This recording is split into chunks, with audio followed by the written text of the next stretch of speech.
En este cuarto capítulo de Guerra Espiritual de Charles Spurgeon, descubrimos cómo Satanás observa, analiza y considera a los santos con el propósito de debilitarlos en su fe.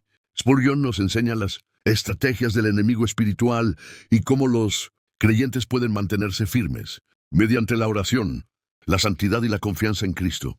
Satanás considera a los santos, y Jehová dijo a Satanás: «No has considerado a mi siervo Job». Cuán inciertas son todas las cosas de este mundo. Cuán insensato es acumular tesoros en cualquier lugar que no sea el cielo. La prosperidad de Job prometía tanta estabilidad como cosa bajo la luna. El hombre tenía una gran familia, con siervos devotos, y una riqueza acumulada que no se deprecia de repente, bueyes, asnos y ganado. Desarrollaba el negocio de la agricultura a gran escala y probablemente criaba o producía todo lo que necesitaba su casa. Tenía muchos hijos que le prometían linaje y larga descendencia. Su prosperidad no carecía de nada para consolidarse. Llegaba a su máxima cota o nivel. ¿Dónde estaba la causa que pudiera hacerla vulnerable? Allá arriba, más allá de las nubes, donde no alcanza a ver el ojo humano. Se representó una escena que provocaría un profundo impacto en la prosperidad de Job. El espíritu maligno se presentó delante del espíritu infinito de todo bien. Entrevemos la extraordinaria conversación que tuvo lugar. Cuando fue llamado para rendir cuenta de sus actos, el maligno se jactó de haber merodeado por toda la tierra, insinuando que no había encontrado resistencia a su voluntad ni hallado a nadie que se opusiese a su libertad de movimientos y su actuación caprichosa. Había andado por todas partes como un rey por sus dominios, sin estorbo y sin discusión. Cuando el gran Dios le recordó que había al menos un lugar entre los hombres en el que no tenía asidero y donde su poder no era reconocido, a saber, en el corazón de Job, que había un hombre que permanecía como castillo inexpugnable, guarnecido por la integridad y defendido con perfecta lealtad como posesión del Rey del Cielo, el maligno retó a Jehová a probar la fidelidad de Job. Le dijo que la integridad del patriarca era debida a su prosperidad, que servía a Dios y evitaba el mal por motivos impuros, porque hallaba que su conducta era provechosa para sí mismo. El Dios del cielo aceptó el desafío y concedió al maligno permiso para arrebatarle todos los beneficios que él afirmaba eran pilares de la integridad de Job, para quitarle todos los soportes y ver si la torre no se venía abajo por su propio peso. A consecuencia de ello, un negro día,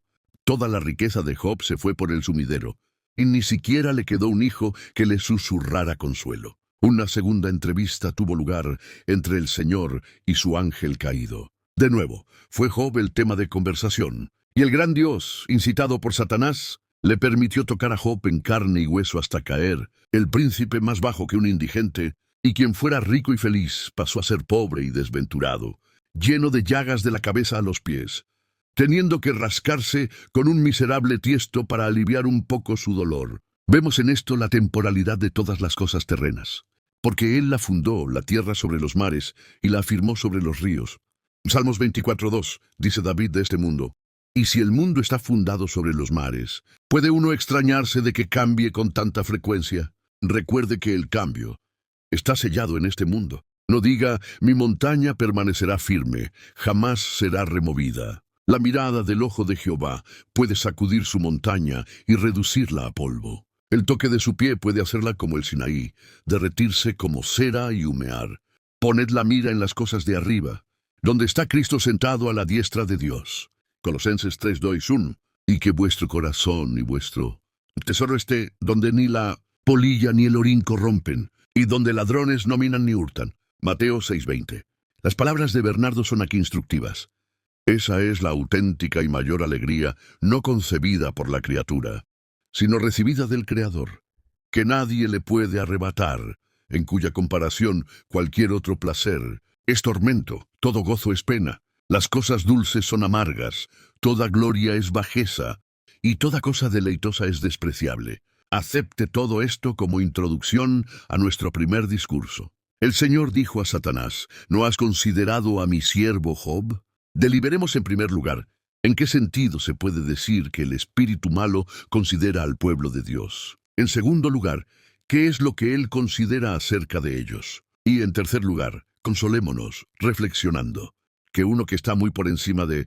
Satanás nos considera en un sentido muy superior. ¿Cómo considera Satanás al pueblo de Dios? El significado bíblico habitual de la palabra considerar se ve en versículos como: «Oh Señor, mira mi aflicción que padezco». Salmos 9:13. «Y considera mi gemir». Salmos 5:1. La consideración implica buena voluntad y atenta inspección del objeto de benevolencia con respecto a una sabia distribución de favor. En este sentido, Satanás nunca considera a nadie. Si tiene alguna benevolencia es hacia sí mismo, pero toda consideración suya es de la más malévola especie. No hay destello meteórico de revoloteos bondadosos a través de la oscura noche de su alma. Ni tampoco nos considera como se nos dice que consideremos las obras de Dios. Es decir, obteniendo instrucción como de la sabiduría y amor y bondad de Dios. Él no honra a Dios por lo que ve en sus obras o en su pueblo, sino que considera al cristiano y se torna más necio enemigo de Dios de lo que era. Se admira de los creyentes cuando considera la diferencia entre ellos y él mismo. Un traidor, cuando conoce la profunda villanía y la negrura de su propio corazón, no puede evitar maravillarse cuando se ve obligado a creer que otro hombre es fiel. El primer resorte de un corazón traidor es creer que todos los hombres son también traidores, que en el fondo lo son. El traidor piensa que todos los hombres son como él, o lo serán si obtienen mayor rédito que de la fidelidad. Cuando Satanás mira al creyente y halla que es fiel a Dios y a su verdad, quizá lo desprecie por su locura, pero se maravilla de él y se pregunta cómo es que puede actuar así. Yo, parece decir, un príncipe, un par o diputado en el Parlamento de Dios, no estuve dispuesto a someter mi voluntad a la de Jehová. Pensé que era mejor reinar en el infierno que servir en el cielo. ¿Cómo es posible que estos fieles se resistan? ¿Qué gracia les hace permanecer fieles? Yo, una vasija de Dios, fui quebrada. Estos creyentes son vasijas de barro, pero no puedo romperlas. Yo no pude retener mi gloria. Qué gracia incomparable les sostiene en su pobreza, oscuridad, persecución, para seguir siendo fieles al Dios que no les bendice y les exalta como hizo conmigo. Puede ser que Satanás también se maraville de la felicidad del creyente, pues siente dentro de sí un agitado mar de miseria. Hay un insondable abismo de angustia en su alma.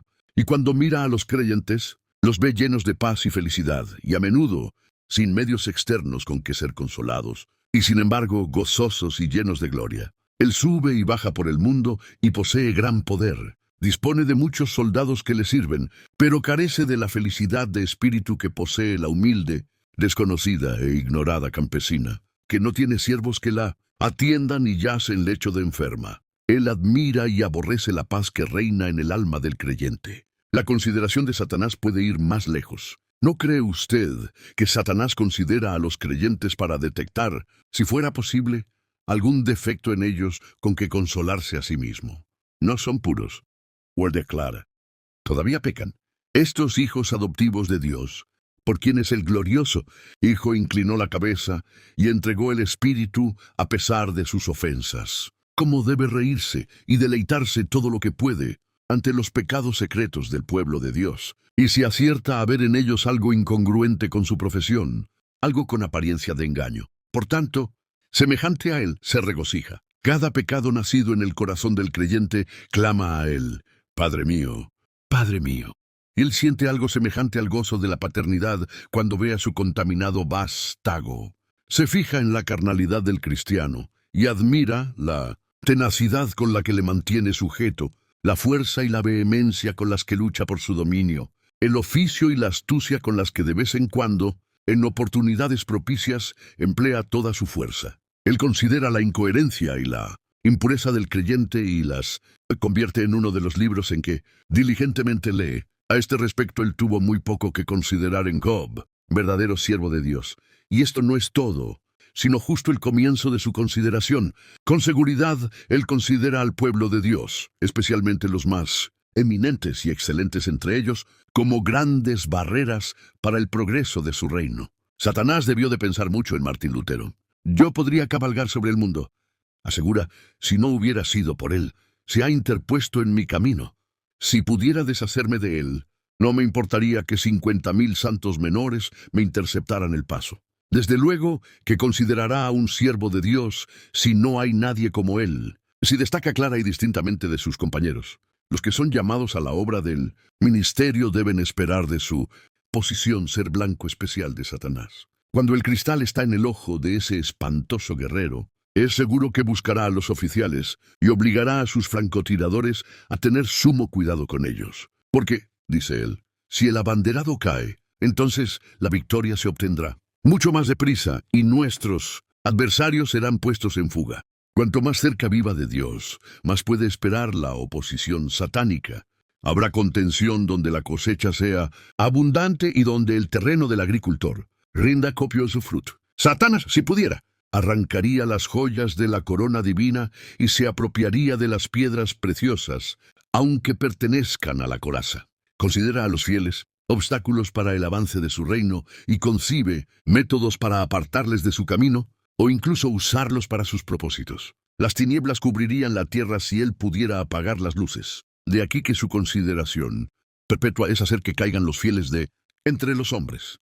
No hace falta mucha sabiduría para discernir que el gran objetivo de Satanás al considerar el pueblo de Dios es hacerles mal.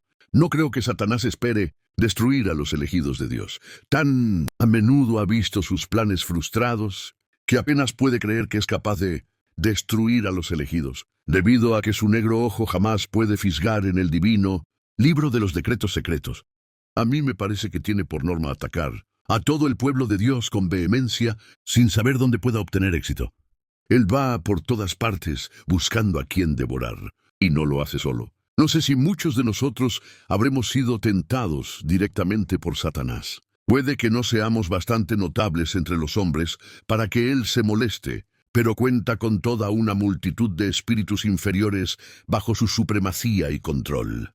Así pues, todos los siervos de Dios están expuestos a los ataques directos o indirectos del gran enemigo de las almas, y eso con el fin de destruirles, ya que él engañaría, si ello fuera posible, a los mismos elegidos. No cabe duda que donde no puede destruir, la intención de Satanás es causar preocupación. Él aborrece ver feliz al pueblo de Dios. Yo creo que el diablo se deleita grandemente en los pastores cuya predicación multiplica y alienta la duda y el temor, la tristeza y el desaliento, como evidencias del pueblo de Dios. El diablo dice, bueno, sigue predicando. Estás haciendo bien mi trabajo. Si puedo conseguir que cuelguen sus arpas en los sauces y exhiban caras infelices, estimo que he completado mi trabajo. Cuídese de aquellas tentaciones que pretenden hacerle humilde, pero realmente intentan hacerle incrédulo. Nuestro Dios no se deleita en la desconfianza. Destierre todas las malas sospechas y gócese en la confianza inamovible. Dios se deleita en ser adorado con gozo. Venid, aclamemos alegremente a Jehová, cantemos con júbilo a la roca de nuestra salvación. Lleguemos ante su presencia con alabanza. Aclamémosle con cánticos. Salmos 95, 1, 2. Satanás desprecia esto. Martín Lutero solía decir, cantemos salmos y fastidiemos al diablo. No me cabe duda de que tenía razón, porque este amante de la discordia odia la alabanza armónica y gozosa. El archienemigo quiere que usted sea desdichado aquí. Si no puede tenerle después, y en este punto trata de asestar un golpe al honor de Dios. Él es bien consciente de que los cristianos tristes suelen deshonrar la fidelidad de Dios desconfiando. Y si puede preocuparnos hasta que no creamos en la constancia y la bondad del Señor, habrá robado a Dios su alabanza. El que sacrifica alabanza me honrará, le dice el Señor, Salmo 50, 23. De modo que Satanás pone el hacha en la raíz de nuestra alabanza. Además, si Satanás no puede destruir a un creyente, cuán a menudo estropea su utilidad. Muchos han caído, no se han roto el cuello, pero sí un hueso importante, y han llegado cojos a la tumba. Recordamos con pena algunos que corrían bien, pero bajo la presión de la tentación cayeron en pecado, y sus nombres nunca volvieron a ser mencionados en la iglesia, excepto con aliento entrecortado. Todos pensaron y esperaron que serían salvos como por fuego, pero ciertamente su anterior utilidad no retornó. Es muy fácil retroceder en el peregrinaje espiritual, pero muy difícil recuperar el paso. Guarde vigilancia ante los ataques y manténgase firme, porque usted como pilar en la casa de Dios es muy estimado por otros creyentes. Como padres o madres, no deseamos ser afligidos, oyendo gritos de victoria de nuestros adversarios sobre usted. Que Dios nos conceda gracia para resistir contra los ardides de Satanás, que a pesar de haberse forzado al máximo, no gane ventaja sobre nosotros. Y después de haber considerado y contado con detalle nuestras torres y baluartes, se vea forzado a retirarse porque sus arietes no pueden remover ni una piedra de sus murallas. ¿Por qué permite Dios esta constante y malévola consideración de su pueblo? Sin duda, una respuesta es que Dios conoce lo que redunda para su propia gloria, pues habiendo permitido la existencia de agentes libres y hacedores del mal, no le pareció conveniente destruir a Satanás, sino que le concedió poder para que librara una pelea limpia, un mano a mano imparcial, entre el pecado y la santidad, entre la gracia y el engaño. Además, ha de recordarse que las tentaciones de Satanás pueden actuar en servicio del pueblo de Dios. Fenelón, prelado y escritor francés, afirmó que las tentaciones satánicas son la lima que limpia buena parte de la herrumbre, o mugre de la confianza en uno mismo. Las tentaciones hacen un ruido terrible en el oído del soldado, lo que ciertamente le mantendrá alerta. Sin tentación, la carne y la sangre son débiles, y aunque el espíritu pueda estar dispuesto, nos podemos quedar dormidos. Los niños no se apartan de sus padres cuando ladran los perros grandes. Los aullidos del diablo pueden redundar en acercarnos a Cristo, mostrarnos nuestra debilidad y mantenernos vigilantes. Sed sobrios y velad, porque vuestro adversario el diablo, como león rugiente, anda alrededor buscando a quien devorar. Ampesincoid. Los que ejercen cargos ministeriales deben instar afectuosamente a sus congregaciones a hacer una encarecida petición. Hermanos, oren por nosotros, pues para que los que están particularmente expuestos a la consideración de Satanás sean guardados por el poder divino. Lo que Satanás se propone para con el pueblo de Dios, determinante en la caída del hombre. Satanás ha adquirido una experiencia muy vasta tras una larga oposición a la humanidad. Habiendo tentado al mayor y al menor, él conoce extremadamente bien los hilos de los actos humanos y cómo tocarlos. Él observa antes que nada nuestras debilidades peculiares. Nos mira de arriba abajo y enseguida descubre nuestras faltas. Nuestras debilidades pueden ser el orgullo o la lascivia, la impaciencia o la pereza, pero podemos estar seguros que el ojo de la malicia está pronto para percibir y aprovecharse de la debilidad. Cuando el archiespía halla un punto débil en el muro de nuestro castillo, pone mucho cuidado en lanzar sus golpes de ariete e iniciar su asedio. Usted podrá ocultar, incluso a su más querido amigo, su debilidad, pero no podrá ocultarla de su peor enemigo, que tiene ojos de lince y detecta en un instante la grieta vulnerable en su armadura. Satanás también considera nuestras actitudes y estados anímicos. Él sabe cuando nuestra mente vive en un estado de ánimo en el que somos un serio contrincante para él y evita el encuentro. Algunas personas están más abiertas a la tentación cuando se hallan afligidas y deprimidas. Otras son más propensas a encajar el fuego cuando están jubilosas y llenas de gozo. Ciertas personas, cuando están afligidas, son zarandeadas de acá para allá. Pueden ser inducidas a decir casi cualquier cosa. Otras, estando remansadas sus almas como aguas perfectamente plácidas, precisamente entonces, su condición es propicia para que por ellas navegue la nave del diablo. Como un habilidoso obrero del metal, Satanás sabe exactamente a qué temperatura tiene que trabajar con nosotros para su propósito. Las vasijas pequeñas hierven pronto, así también los hombres impacientes se apasionan pronto. Las vasijas más grandes precisan más tiempo y carbón, pero cuando hierven, su ebullición no es pronto olvidada ni apagada. Como un pescador, el enemigo observa la pesca, adapta su cebo a la presa y sabe en qué estaciones el pescado es más propenso a morder. Esta caza de almas sobreviene sobre nosotros de improviso y con frecuencia somos alcanzados en una falta o atrapados por causa de la falta de vigilancia. Por citar a Thomas Spencer, Satanás tiende delante de nosotros los objetos seductores que más se conforman con nuestra naturaleza, para atraernos cuanto antes a su red. Él navega con todos los vientos y sopla en la dirección que más nos inclinamos según la debilidad de nuestra naturaleza. Es deficiente nuestro conocimiento en cuestiones de fe. Nos tienta a la escrupulosidad y a la excesiva meticulosidad. ¿Tiene nuestra conciencia, como la línea eclíptica, alguna latitud? Nos tienta al libertinaje carnal. Somos de ánimo intrépido, nos tienta a la presunción. Somos temerosos y desconfiados. Nos tienta a la desesperación. Somos de disposición flexible, nos tienta a la inconstancia. Somos rígidos, se esfuerza en hacer de nosotros herejes obstinados, cismáticos o rebeldes. Somos de carácter austero, nos tienta a la crueldad. Somos blandos y afables, nos tienta a la indulgencia y a la compasión insensata.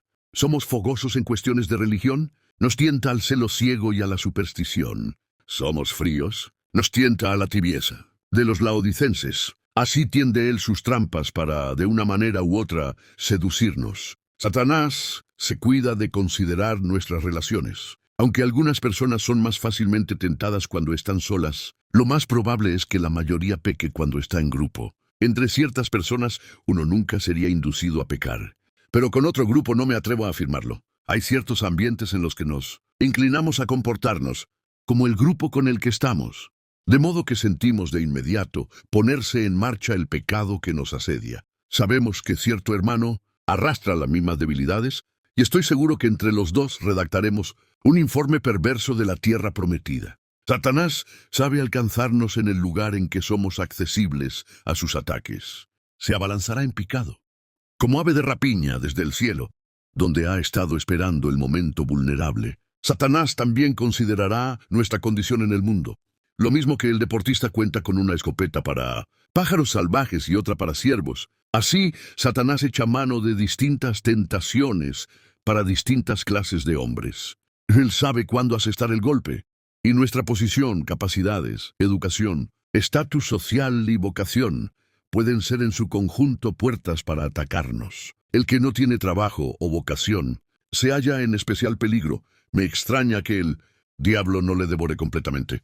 El hombre que con más probabilidad va a ir al infierno es el que no tiene nada que hacer en la tierra.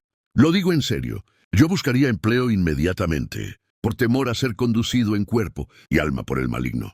La gente ociosa tienta al diablo a que los tiente a ellos. Mantengamos la mente ocupada si no dejaremos espacio para el diablo. El trabajo no nos reportará la gracia, pero la falta del mismo nos puede arrastrar al vicio. Cuando Satanás hace su investigación, nota todos los objetos de nuestro afecto. No dudo que cuando rodeó la casa de Job, la observó tan atentamente como el ladrón estudia una joyería. Cuando el diablo deambuló en derredor, anotando mentalmente todas las posesiones de Job, pensó, tiene camellos y bueyes, asnos y siervos. Bien, puedo usarlos todos ellos admirablemente. Luego tiene hijas e hijos que banquetean. Sé dónde sorprenderles. Y si puedo derribar la casa, afligiría gravemente el alma del padre, porque diría, ojalá que hubieran fenecido estando en oración en vez de festejando y bebiendo vino.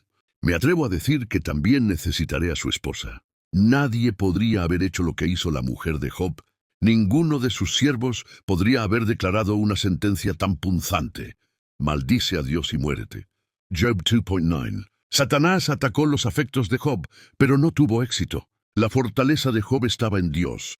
Tal vez el maligno inspeccionó incluso los sentimientos de Job y escogió la forma de aflicción corporal que sabía que sería más temible. Satanás sabe casi tanto acerca de su persona. Usted tiene un hijo a quien adora. Bueno, dice él, cabe la posibilidad de herirle. Aun su esposa puede ser una alcaba en la que almacenar las flechas, infernales hasta que se presente el momento oportuno. Nuestros hábitos, alegrías, tristezas, placeres, posición social, todos ellos pueden ser armas de ataque para este enemigo desesperado. Se nos tienden lazos en todas partes. En el hogar, en el trabajo y en la calle. Nos acechan tentaciones en la casa de Dios, así como en el mundo. Trampas en posiciones elevadas y venenos letales en la humillación. No debemos esperar deshacernos de las tentaciones hasta que hayamos cruzado el Jordán. Después, gracias a Dios, estaremos lejos de los dardos del enemigo. El último aullido del perro del infierno se oirá cuando descendamos a las frías aguas del arroyo lúgubre, pero cuando oigamos el aleluya de los glorificados, habremos concluido con el negro príncipe para siempre jamás. En tiempos de guerra es muy común contaminar las minas del enemigo. Esto es precisamente lo que Dios hace. Satanás está minando y planea encender la mecha y volar el edificio divino, pero en todo tiempo. Dios le está debilitando y hace explotar su mina antes que él pueda hacer ningún daño. El diablo es el más grande de todos los necios. Tiene más conocimiento, pero menos sabiduría que ninguna otra criatura. Su astucia no es sabiduría, sino otra forma de necedad. Mientras tentó a Job, no sabía que estaba colaborando con el propósito divino, porque Dios estaba considerando la situación y sujetando al enemigo como se sujeta el caballo por las bridas. El Señor había considerado exactamente hasta dónde le permitiría llegar. No le permitió al principio tocar la carne del hogar. No le permitió al principio tocarla. Carne de Job. Quizá en ese momento era más de lo que Job podía soportar. El Dios que sabe hasta dónde permitir llegar al enemigo le dirá, hasta aquí, no más allá. Poco a poco Job se acostumbró a su pobreza. En efecto, la prueba perdió su aguijón en el momento en que dijo, Jehová dio, y Jehová quitó. Sea el nombre de Jehová bendito. El enemigo fue sentenciado a muerte, mejor dicho, enterrado, y este fue el mensaje de su funeral. Sea el nombre de Jehová bendito. En Job 1:21. Cuando llegó la segunda prueba, la primera había cualificado a Job para soportar la segunda. El Señor, que pesa los montes en balanzas, había medido el infortunio de su siervo. ¿No consideró también el Señor cómo sostendría a su siervo sometido a prueba? Usted ignora cuán benditamente su Dios derramaba el ungüento secreto sobre el fuego de gracia de Job, mientras el diablo arrojaba cubos de agua sobre él. Dios asegura, si Satanás hace mucho, yo haré más. Si él arrebata mucho, yo daré más. Si él le tienta a maldecir, yo le llenaré de tanto amor por mí que me bendecirá. Tome estas dos verdades y fortalézcase. Con ellas, nunca será tentado sin expresa licencia del trono donde Jesús aboga y, por otra parte, cuando él lo permita, le facilitará con la tentación una vía de escape o le concederá gracia para resistirla. El Señor también consideró cómo santificar a Job a través de su prueba. Job era un hombre recto y perfecto. Al principio, Job 1:1.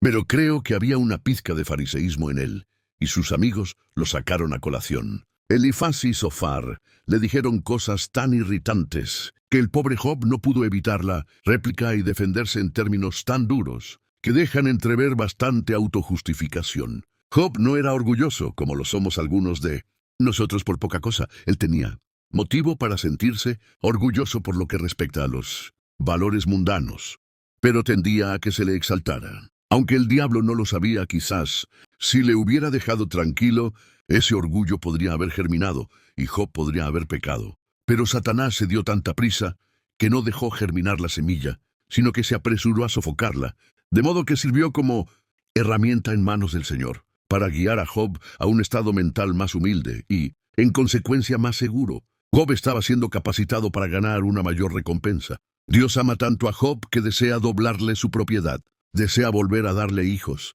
dar más fama a un hombre cuyo nombre resuena a través de los siglos. Job no será el hombre de Uz, sino de todo el mundo. Todos los hombres habrán de oír de la paciencia de Job en la hora de la prueba. ¿Quién lo llevará a cabo?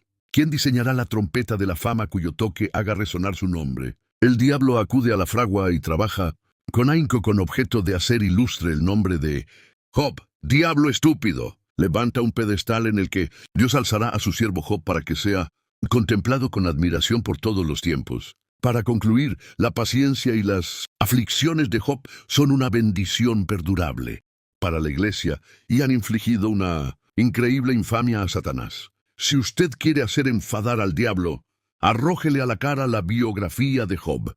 Si desea mantener intacta su confianza, que Dios Espíritu Santo le guía la paciencia de Job. ¿Cuántos santos han sido consolados en su angustia por esta crónica de paciencia?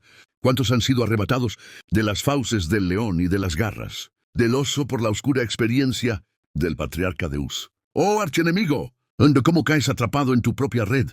Hiciste un foso para Job y tú mismo caíste en él. Eres víctima de tus propias artimañas. Jehová ha hecho necios a los sabios y enloquecido a los adivinos. Entreguémonos con fe al cuidado y la protección de Dios, y aunque sobrevenga pobreza, enfermedad o muerte, en todas las cosas seremos más que vencedores por la sangre de Jesús, y por el poder de su Espíritu venceremos al final. Nunca deje de confiar en Jesús. No considero que las Escrituras sean un arpa que fuera una vez tocada por manos diestras, y ahora esté colgada como recuerdo en la pared. No es un instrumento de 10 cuerdas en manos del juglar que aún inunda el templo del Señor con su música divina, la cual se deleitan en escuchar los que tienen oídos para oír. La Sagrada Escritura es una arpa eólica, mediante la cual el bendito viento del Espíritu siempre está soplando y creando tal música mística que ningún oído de hombre puede escuchar en ningún otro lugar. En realidad, ni siquiera en ella, a menos que le sea abierto por el toque sanador del gran médico. El Espíritu Santo está en la palabra. La palabra es, pues, la verdad viva. Puede estar seguro de ello. Por tanto, esgrima la palabra como su arma escogida de combate.